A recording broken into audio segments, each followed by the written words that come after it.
I do my best to cover all 31 teams. And I know there are certain teams that don't get as many videos as others, and I apologize for that. Today I was like all set, like, oh, I could do something with a Quinn Hughes type. No. Not gonna talk about the Canucks or the Stars or the Bruins. Just gonna leave that for now. So I want to talk about Detroit because Detroit right now is in this state of rebuild. And how far along they are, where they're at, and of course compare this to like the video I did about Buffalo, the video I did about Edmonton, and sort of do a Detroit version of that. But again, I don't want to do the same thing because what's the point of that? So I got last year on the board, and I've got this year, and I've organized it by who had the most points. This year I missed Abdelkader, so he's at the bottom. He shouldn't be, and I apologize, but it was just easier than redoing the whole thing. Dylan Larkin's at the top of both lists, 21 last year, 22 this year. And, Larkin is the future of the team. He signed through 2023 at $6.1 million. That's a good deal. Considering some of the money that's getting thrown around at these restricted free agents right now, Larkin at that money isn't bad. And he's a guy who can score you 70 points, and he has the potential for 80 or 85. Now, his superstar potential, I don't know. But I like Larkin a lot. Now, Zetterberg was number 2 last year, who, of course, is retired. He's on LTIR. He and Johan Franzen. Franzen's LTIR, I believe, runs out next season. And the LTIR for Zetterberg goes for 2 years beyond this one. Now, Athanasiou's number 2 currently on the team. He's 24 years of age. 2020, he's a restricted free agent with arbitration rights. He's at $3.3 million. Probably going to get a raise. The 29 goals he has right now tells me he's going to end up getting a raise, and by the end of the year, it'll be 30 or more in all likelihood. Anthony Mantha, right there on both lists at third, 23 years of age, 24 years of age. That's kind of how time works. Nyquist, of course, last year was number 4, 28 years of age. Traded to San Jose for 2019 second-round pick and a conditional 2020 third-round pick, depending on what San Jose does and depending on what Nyquist decides to do with if he re-signs in San Jose, we may see those picks become a little more spicy. But anyways, Nyquist is gone. And I think what's really important to point out is that what's going on with Detroit right now and the winning that's been going on towards the end of the year is happening without Zetterberg and without Nyquist. So we're already seeing the kids starting to take over. And it reminds me of, and I hate to mention Vancouver, but I'm going to. It's sort of like what's going on with Vancouver right now without the Sedins, where their records actually got better since the Sedins retired. That is not, it is something that's important to note. Just as a note, Athanasiou last year, 23 years of age. Nielsen, 33, now 34. He signed through 2022 at $5.25 million. So rather than go through everybody, I want to talk about where the issues still are. So while Ken Holland's job as general manager in Detroit's pretty stable, depending on what Detroit and he feel about it, there's of course rumors he's going to go to Seattle. There's rumors that Detroit may want Yzerman. Until anything actually happens, it's all still rumors. And I don't think Detroit's looking to go anywhere else. But if they were, and if Detroit tried to justify getting rid of Ken Holland in the middle of this rebuild, they could use the contracts as a reason. Because for a team that's rebuilding, they're spending a lot of money during this rebuild. For next year, currently, if the contracts stay the same as they are right now, they, at an $83 million cap next year, have $9.6 million in cap space next season. Which sounds like a lot until you realize it's not compared to a lot of other teams, and compared to other rebuilding teams, they're spending a lot of money. Again, a lot of that is going to be Zetterberg and Johan Franzen, but the Franzen deal looked expensive when it was signed. Now, and Athanasiou is going to get more expensive, not this summer, but next summer. Retiring this summer is Kronwall. Kronwall's leaning towards retirement. That's $4.75 million that comes off with that contract, which expires this summer anyways. So Nicholas Kronwall looking at his contract and going, all right, I'm pretty much done. Jimmy Howard, interestingly enough, makes $4 million next year, which may sound like a lot, but it's actually less money than he's made this year. This year he's at a $5.2 million contract. The one he signed for next year is at $4 million. Daly's still at $3.16 million until not this summer, but next summer. Abdelkader, of course, that horrible contract, 2023 at $4.25 million. Trevor Daley until next summer at $3.16 million. Other contracts that stand out: Darren Helm at till 2021 at $3.8 million. DeKaiser till 2022 at $5 million a year. Glendening's 2021 at $1.8 million. Is that a lot of money? No, but for what Glendening does, I don't know. Is he in for another? Yeah, it just seems like a lot for a long time, right? Green at $5.375 million until next summer. The interesting thing is there's a lot of these guys who come off not this summer but next summer. So you've got Daly coming off next summer, and at that same summer, Hirose is going to be a restricted free agent. That $925K, based on the 5 assists in his first 5 games, probably going to go up next year. But again, when these guys come in out of college and they have the really good start, you have to temper your expectations going into the next season. It's not as simple as that, but he looks good. The interesting thing to me with Detroit is between Bernier and Howard, they have $7 million tied up in their goaltending next year. And they have Bernier and Howard.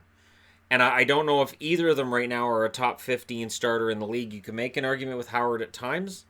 Bernier's definitely played better in the second half than he did in the first, but it's a lot of money in these two guys. And I'm not sure who's going to be coming up to replace them later. Howard's 34. Bernier, 30 years of age. These ages are from hockeyresource.com. This is from the start of the season, I believe, so if people are going to go, oh, all those ages are wrong. It's from the start of the season, I believe. It's just easier than going in and it's just ridiculous. But yeah, DeKaiser until 2022 stands out. Glendening till 2021. Larkin is a good contract till 2023. Does that nullify the... No, it doesn't. It doesn't make up for the bad contracts at all. And we'll see how things work out. And of course, Eriksson, who's not on this list, is on the books for $4.25 million, not just this year but next year. Bowie, who they picked up from Washington, 2020 at $1 million, and then he is arbitration eligible as a restricted free agent. They acquired him, of course, for Jensen. Jensen went to Washington with a 5th-round pick. They also got back a 2020 second for Bowie, with Bowie. So I think that's a contract that already looks like it's probably worked out well for Detroit. I think Washington will be happy with Jensen, too. It works out for both. Mrazek's on the board from 2017-2018 because they had basically Howard after the trade deadline, after they traded Mrazek. Coro saw very little ice time. Of course, Mrazek was traded to Philadelphia for a 3rd-round pick last year and a conditional 4th this year. I believe that condition was on him re-signing, which he didn't, so that condition not met. There was the condition as well of making the playoffs. So that may have been the conditional 4th. Anyways, the big trade that I think has saved the job of the general manager is acquiring Vegas's 1st-round pick last year, their 2nd-round pick this year, and a 3rd in 2021 for Thomas Tatar. Now, Tatar has been good for Montreal. Is he worth 3 draft picks of that stature? I would argue probably not. Now, when we're looking at prospects for next year, the 2 prospects that look projectable into that lineup next year, Zadina, who had a call-up this year, and Veleno. Veleno has been fantastic this year in the queue. His point totals in the queue are insane. So, Veleno clearly, taking it upon himself to prove that he shouldn't have dropped in the draft. We'll see how that affects him going into next year.